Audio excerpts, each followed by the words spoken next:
Épître de Paul aux Colossiens, chapitre 1er. Paul, apôtre de Jésus-Christ, par la volonté de Dieu et le frère Timothée, aux saints et fidèles frères en Christ qui sont à Colosse. Que la grâce et la paix vous soient données de la part de Dieu notre Père. Nous rendons grâce à Dieu, le Père de notre Seigneur Jésus-Christ, et nous ne cessons de prier pour vous. Ayant été informés de votre foi en Jésus-Christ et de votre charité pour tous les saints, à cause de l'espérance qui vous est réservée dans les cieux, et que la parole de la vérité, la parole de l'Évangile, vous a précédemment fait connaître. Il est au milieu de vous et dans le monde entier. Il porte des fruits et il va grandissant, comme c'est aussi le cas parmi vous, depuis le jour où vous avez entendu et connu la grâce de Dieu, conformément à la vérité, d'après les instructions que vous avez reçues d'Épaphras, notre bien-aimé compagnon de service, qui est pour vous un fidèle ministre de Christ, et qui nous a appris de quelle charité l'Esprit vous anime. C'est pour cela que nous aussi, depuis le jour où nous en avons été informés, nous ne cessons de prier Dieu pour vous, et de demander que vous soyez remplis de la connaissance de sa volonté, en toute sagesse et intelligence spirituelle, pour marcher d'une manière digne du Seigneur et lui être entièrement agréable, portant des fruits de toutes sortes de bonnes œuvres et croissant par la connaissance de Dieu, fortifié à tous égards par sa puissance glorieuse, en sorte que vous soyez toujours et avec joie, persévérants et patients. Rendez grâce au Père, qui vous a rendu capable d'avoir part à l'héritage des saints dans la lumière, qui nous a délivrés de la puissance des ténèbres et nous a transportés dans le royaume du Fils de son amour, en qui nous avons la rédemption et la rémission des péchés. Il est l'image du Dieu invisible, le premier-né de toute la création. Car en lui ont été créées toutes les choses qui sont dans les cieux et sur la terre, les visibles et les invisibles, trône, dignité, domination, autorité. Tout a été créé par lui et pour lui. Il est avant toute chose, et toute chose subsiste en lui. Il est la tête du corps de l'Église. Il est le commencement, le premier-né d'entre les morts, afin d'être en tout le premier. Car Dieu a voulu que toute plénitude habitât en lui. Il a voulu par lui réconcilier tout avec lui-même, tant ce qui est sur la terre que ce qui est dans les cieux, en faisant la paix par lui, par le sang de sa croix. Et vous, qui étiez autrefois étrangers et ennemis par vos pensées et par vos mauvaises œuvres, il vous a maintenant réconciliés par sa mort dans le corps de sa chair, pour vous faire paraître devant lui saint, irrépréhensible et sans reproche. Si du moins vous demeurez fondés et inébranlables dans la foi, sans vous détourner de l'espérance de l'Évangile que vous avez entendu et qui a été prêché à toute créature sous le ciel, et dont moi, Paul, j'ai été fait ministre. Je me réjouis maintenant dans mes souffrances pour vous. Et ce qui manque aux souffrances de Christ, je l'achève en ma chair, pour son corps, qui est l'Église.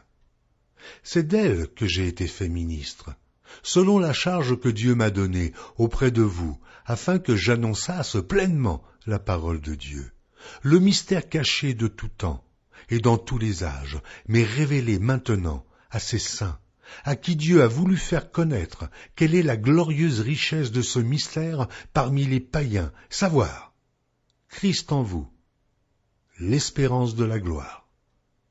C'est lui que nous annonçons, exhortant tout homme et instruisant tout homme en toute sagesse, afin de présenter à Dieu tout homme devenu parfait en Christ. C'est à quoi je travaille, en combattant avec sa force qui agit puissamment en moi.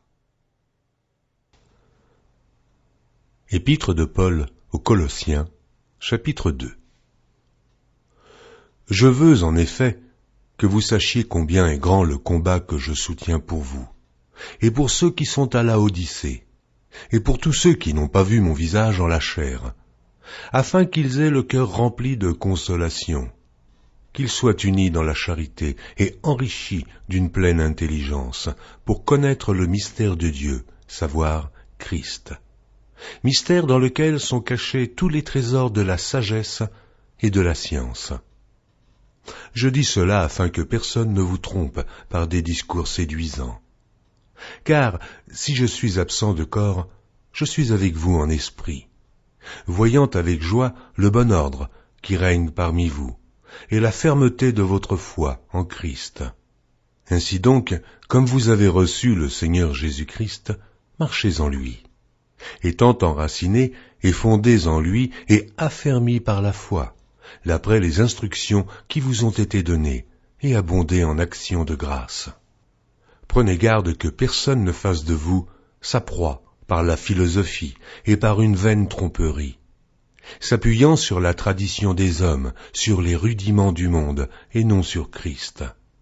Car en lui habite corporellement toute la plénitude de la divinité. Vous avez tout pleinement en lui, qui est le chef de toute domination et de toute autorité.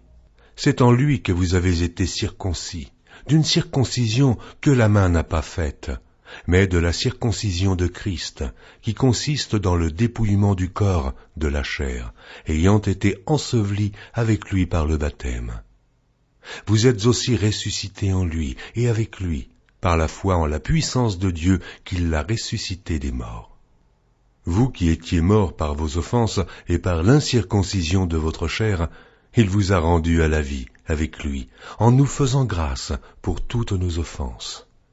Il a effacé l'acte dont les ordonnances nous condamnaient et qui subsistait contre nous, et il l'a détruit en le clouant à la croix. Il a dépouillé les dominations et les autorités, et les a livrées publiquement en spectacle, en triomphant d'elles par la croix. Que personne donc ne vous juge au sujet du manger ou du boire, ou au sujet d'une fête, d'une nouvelle lune ou des shabbats. C'était l'ombre des choses à venir, mais le corps est en Christ. Qu'aucun homme sous une apparence d'humilité et par un culte des anges ne vous ravisse à son gré le prix de la course, tandis qu'il s'abandonne à ses visions et qu'il est enflé d'un vain orgueil par ses pensées charnelles, sans s'attacher au chef dont tout le corps, assisté et solidement assemblé par des jointures et des liens, tire l'accroissement que Dieu donne. Si vous êtes morts avec Christ au rudiment du monde, pourquoi, comme si vous viviez dans le monde, vous impose-t-on ces préceptes? Ne prends pas, ne goûte pas, ne touche pas, préceptes qui tous deviennent pernicieux par l'abus, et qui ne sont fondés que sur les ordonnances et les doctrines des hommes. Ils ont, à la vérité, une apparence de sagesse, en ce qu'ils indiquent un culte volontaire, de l'humilité et le mépris du corps. Mais ils sont sans aucun mérite et contribuent à la satisfaction de la chair. Épître de Paul aux Colossiens, chapitre 3. Si donc vous êtes ressuscités avec Christ, cherchez les choses d'en haut, où Christ est assis à la droite de Dieu. Affectionnez-vous aux choses d'en haut, et non à celles qui sont sur la terre, car vous êtes morts, et votre vie est cachée avec Christ en Dieu. Quand Christ, votre vie, paraîtra, alors vous paraîtrez aussi avec lui dans la gloire. Faites donc mourir les membres qui sont sur la terre, l'impudicité, l'impureté, les passions, les mauvais désirs et la cupidité qui est une idolâtrie. C'est à cause de ces choses que la colère de Dieu vient sur les fils de la rébellion, parmi lesquels vous marchiez autrefois, lorsque vous viviez dans ces péchés. Mais maintenant, renoncez à toutes ces choses, à la colère, à l'animosité, à la méchanceté, à la calomnie, aux paroles déshonnêtes qui pourraient sortir de votre bouche. Ne mentez pas les uns aux autres, vous étant dépouillés du vieil homme et de ses œuvres, et ayant revêtu l'homme nouveau, qui se renouvelle dans la connaissance, selon l'image de celui qui l'a créé. Il n'y a ici ni grec, ni juif, ni circoncis, ni incirconcis, ni barbare, ni chite, ni esclave, ni libre, mais Christ est tout et en tous. Ainsi donc, comme des élus de Dieu saints et bien-aimés, revêtez-vous d'entrailles de miséricorde, de bonté, d'humilité, de douceur et de patience. Supportez-vous les uns les autres, et si l'un a sujet de se plaindre de l'autre, pardonnez-vous réciproquement. De même que Christ vous a pardonné, pardonnez-vous aussi. Mais par-dessus toutes ces choses, revêtez-vous de la charité, qui est le lien de la perfection. Et que la paix de Christ, à laquelle vous avez été appelés pour former un seul corps, règne dans vos cœurs, et soyez reconnaissants. Que la parole de Christ habite parmi vous abondamment. Instruisez-vous et exhortez-vous les uns les autres en toute sagesse, par des psaumes, par des hymnes, par des cantiques spirituels, chantant à Dieu dans vos cœurs sous l'inspiration de la grâce. Et quoi que vous fassiez en parole ou en œuvre, faites tout au nom du Seigneur Jésus, en rendant par lui des actions de grâce à Dieu le Père. Femmes, soyez soumises à vos maris comme il convient dans le Seigneur. Maris, aimez vos femmes, et ne vous aigrissez pas contre elles. Enfants, obéissez en toutes choses à vos parents, car cela est agréable dans le Seigneur. Pères, n'irritez pas vos enfants, de peur qu'ils ne se découragent. Serviteurs, obéissez en toutes choses à vos maîtres, selon la chair, non pas seulement sous leurs yeux, comme pour plaire aux hommes, mais avec simplicité de cœur, dans la crainte du Seigneur. Tout ce que vous faites, faites-le de bon cœur, comme pour le Seigneur et non pour des hommes, sachant que vous recevrez du Seigneur l'héritage pour récompense. Servez Christ le Seigneur. Car celui qui agit injustement recevra selon son injustice. Il n'y a point d'acception de personne.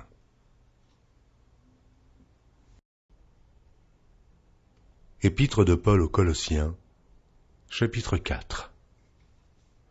Maîtres, accordez à vos serviteurs ce qui est juste et équitable, sachant que vous aussi, vous avez un maître dans le ciel.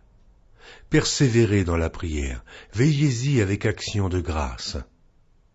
Priez en même temps pour nous, afin que Dieu nous ouvre une porte pour la parole, en sorte que je puisse annoncer le mystère de Christ pour lequel je suis dans les chaînes, et le faire connaître comme je dois en parler. Conduisez-vous avec sagesse envers ceux du dehors, et rachetez le temps. Que votre parole soit toujours accompagnée de grâce, assaisonnée de sel, afin que vous sachiez comment il faut répondre à chacun. Tychique, le bien-aimé frère et le fidèle ministre, mon compagnon de service dans le Seigneur, vous communiquera tout ce qui me concerne. Je l'envoie exprès vers vous, pour que vous connaissiez notre situation, et pour qu'il console vos cœurs. Je l'envoie avec Onésime, le fidèle et bien-aimé frère, qui est des vôtres. Ils vous informeront de tout ce qui se passe ici. Aristarque, mon compagnon de captivité, vous salue, ainsi que Marc, le cousin de Barnabas, au sujet duquel vous avez reçu des ordres. S'il va chez vous, accueillez-le. Jésus, appelé Justus, vous salue aussi. Ils sont du nombre des circoncis, et les seuls qui aient travaillé avec moi pour le royaume de Dieu, et qui aient été pour moi une consolation. Épaphras, qui est des vôtres, vous salue. Serviteur de Jésus-Christ, il ne cesse de combattre pour vous dans ses prières, afin que, parfait et pleinement persuadé, vous persistiez dans une entière soumission à la volonté de Dieu. Car je lui rends le témoignage qu'il a une grande sollicitude pour vous, pour ceux de Laodicée et pour ceux d'Hiérapolis. Luc, le médecin bien-aimé, vous salue, ainsi que Démas.